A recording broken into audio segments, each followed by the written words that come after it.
এই আন্দোলনে যারা আমরা শরীক হওয়ার সুযোগ পেয়েছি, আল্লাহ তাআলা তাদের সম্পর্কে বলছেন, তোমাদেরকে এই কাজের জন্য বাছাই করা হয়েছে, মনোনীত করা হয়েছে। কোন কাজের জন্য?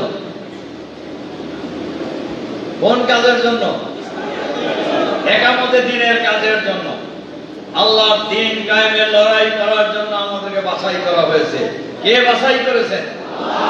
আল্লাহর বাছাই করা লোকদের অন্তর্ভুক্ত আমরা হওয়ার সুযোগ পেয়েছি।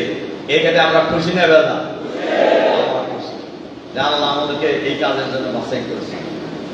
এই কাজের জন্য বাছাইকৃত লোকদের অন্তর্ভুক্ত হওয়া আমাদের জন্য আল্লাহর পক্ষ থেকে আরেকটা বড় নিয়ামত। আরেকটা বড় কি নিয়ামত? নিয়ামত। সম্মানিত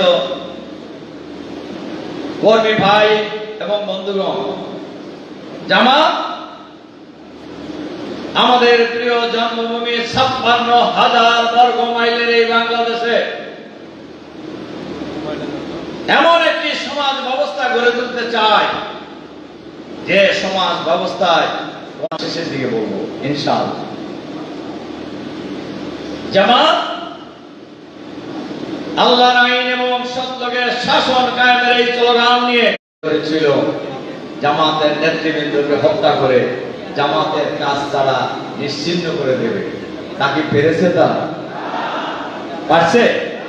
কি জীবন ত্যাগ, কোরবানি, আল্লাহর রহমত, এই দুইটা যুক্ত হয়ে জামাত আজ এক বিশাল শক্তিতে পরিণত হয়েছে বাংলাদেশের রাজনীতি।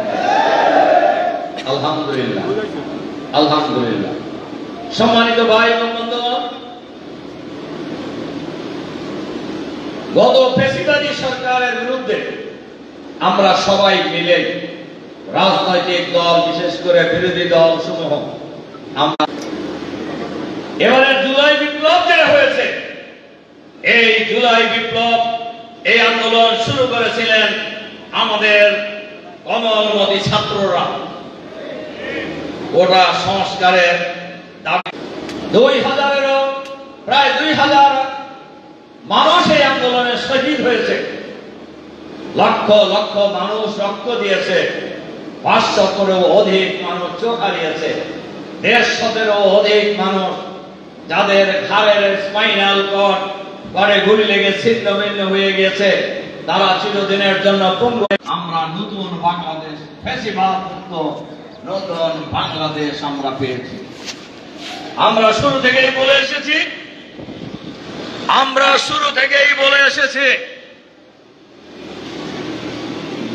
এই গণহত্যার সাথে যারা জড়িত,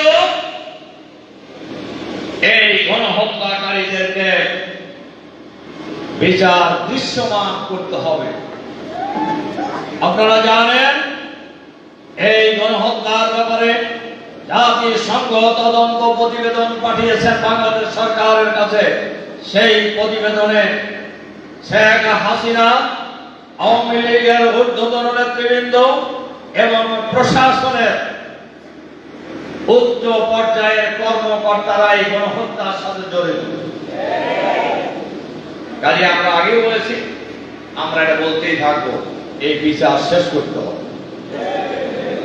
২, সরকারের ভিতরে বাইরে এখনো অসংখ্য ফ্যাসিবাদের দোসররা লুকায়িত আছে। অনেকেই কাপড় পাল্টিয়ে আরেকটি দলের সাথে সংযুক্ত হওয়ার চেষ্টা করছেন। আমরা জানি তারা কারা এবং কারা চেষ্টা করছে সেটাও আমরা জানি। তারা এই ১৬ বছরে ফ্যাসিবাদের দোসর হিসেবে পরিচিত ছিলেন। এখনো সরকারের ভিতরে বাইরে তারা বহাল তবিয়তে আছে। আমরা অন্তর্বর্তীকালীন সরকারের কাছে আহ্বান জানাবো, ফ্যাসিবাদের দোসররা সরকারের ভিতরে বাইরে থেকে সরকারকে অস্থিতিশীল করার জন্য এই দেশের বিরুদ্ধে, জনগণের বিরুদ্ধে ষড়যন্ত্রে লিপ্ত রয়েছে। এই ফ্যাসিবাদের দোসরদেরকে চিহ্নিত করে গ্রেফতার করে বিচারের আওতায় আনতে হবে। আমরা বলেছি, ফ্যাসিবাদের আমলে প্রায় ২৬ লক্ষ কোটি টাকা বিদেশে পাচার করা হয়েছে। এই পাচারকৃত টাকা ফেরত আনতে হবে এবং পাচারকৃত ব্যক্তিদেরকে গ্রেফতার করতে হবে, তাদেরকে বিচারের মুখোমুখি করতে হবে। আমরা বলেছি প্রায় 20 বছর বাংলাদেশের মানুষ তাদের ভোটাধিকার প্রয়োগ করতে পারে নাই। একটি ফ্রি ফেয়ার ক্রেডিবল ইলেকশনের জন্য প্রয়োজনীয় সংস্কার করে জাতীয় সংসদ নির্বাচন দিতে হবে। আমরা এটাও বলেছি জাতীয় সংসদ নির্বাচনের আগে স্থানীয় সরকার নির্বাচন দিতে হবে। অনেকেই আমাদের প্রশ্ন করেন, খান ভাই আপনারা জাতীয় সংসদ নির্বাচন এই 16 বছরও যদি ধরি, আমরা ধৈর্য ধরছি, এখন 1 মাস 2 মাসে কি আসে যায়? 1 মাস 2 মাসে কিছু আসে যায়? 1 মাস 2 মাসে বাংলাদেশের মানুষ বোঝে না তা না। আমাদের পার্শ্ববর্তী দেশ সবসময় দাদাগিরি করে, ওনারা বাংলাদেশে নির্বাচন কখন হবে এটা ওনারা বলেন। আমরা তাদেরকে বলছি যে ভাই দাদাগিরি বাদ দেন, দাদাগিরির জামানা শেষ, দাদাগিরির জামানা শেষ।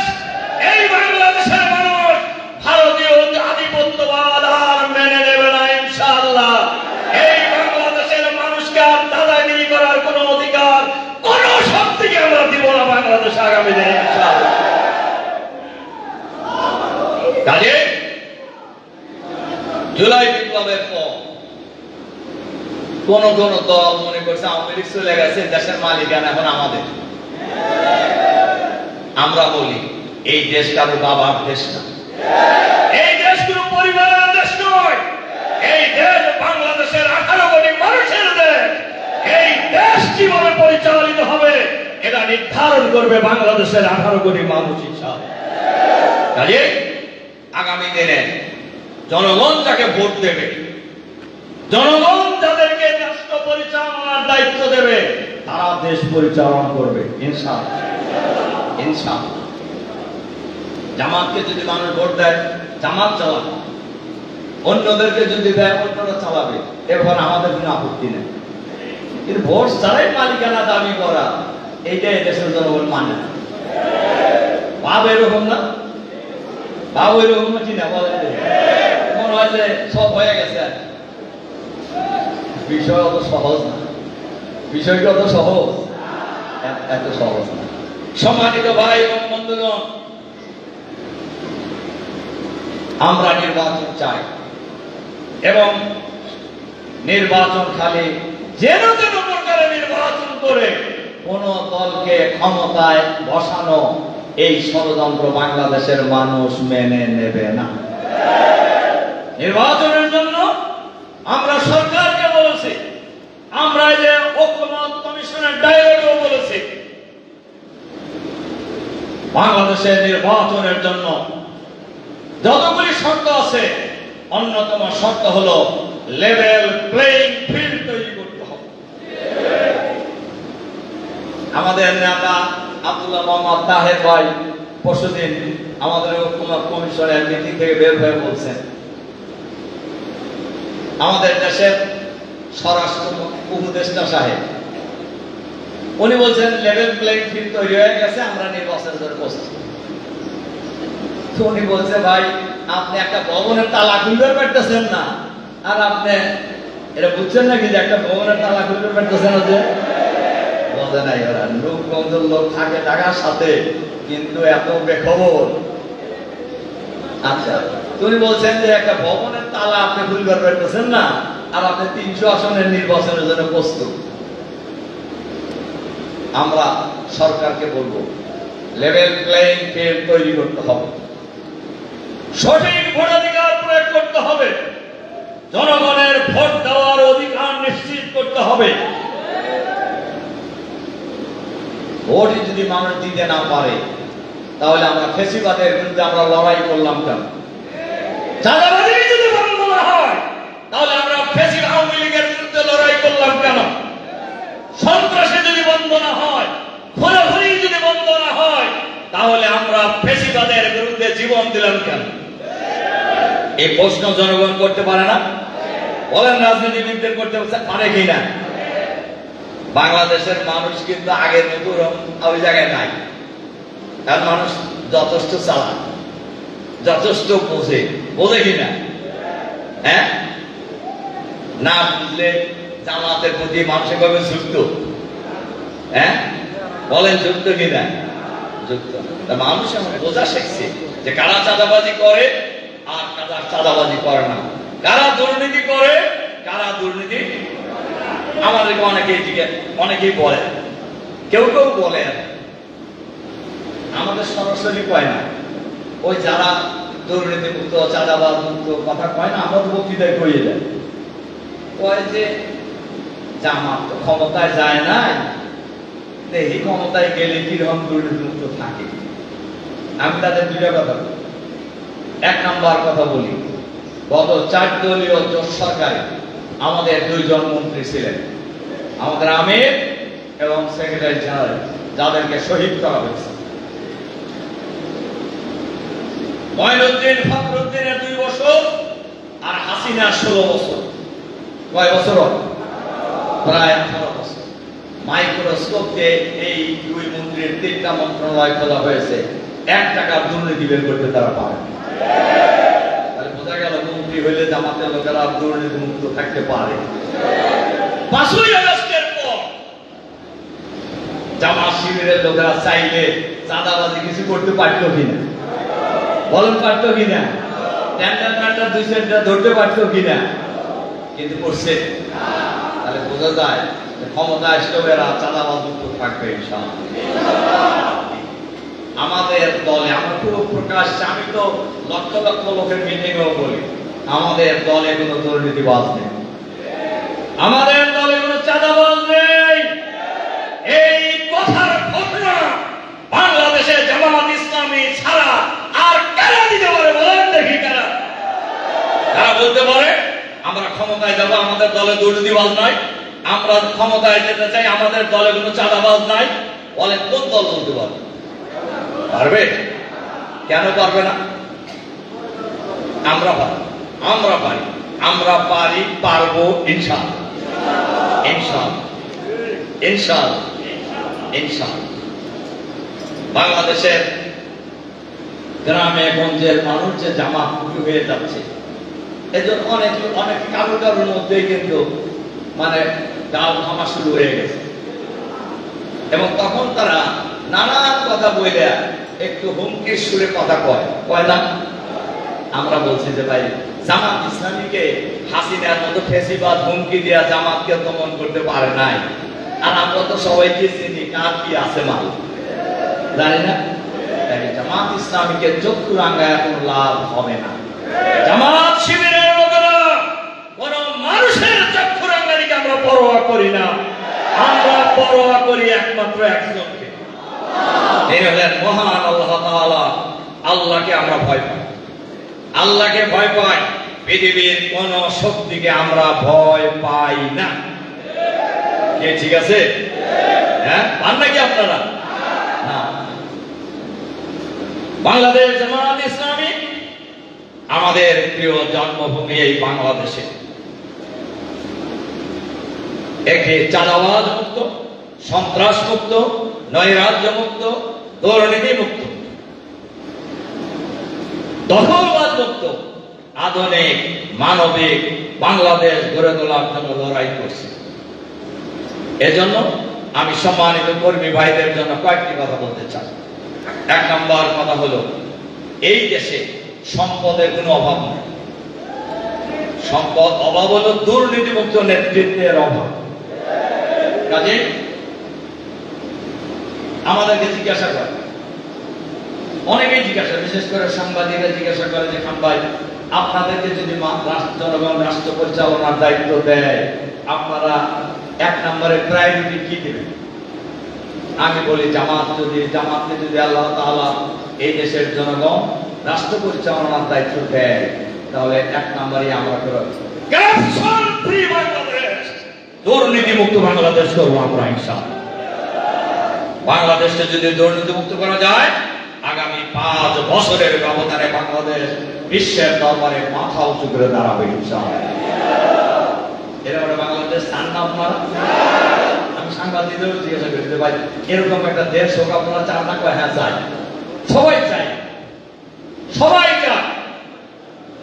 সম্মানিত ভাই এবং বন্ধুগণ, আমাদেরকে অনেকেই জিজ্ঞাসা করে যে ভাই জামাত যদি ক্ষমতায় যায় তাহলে মহিলাদেরকে কি ঘরের মধ্যে আটকে দেবেন? এর মানে প্রচারণা চলতেছে না?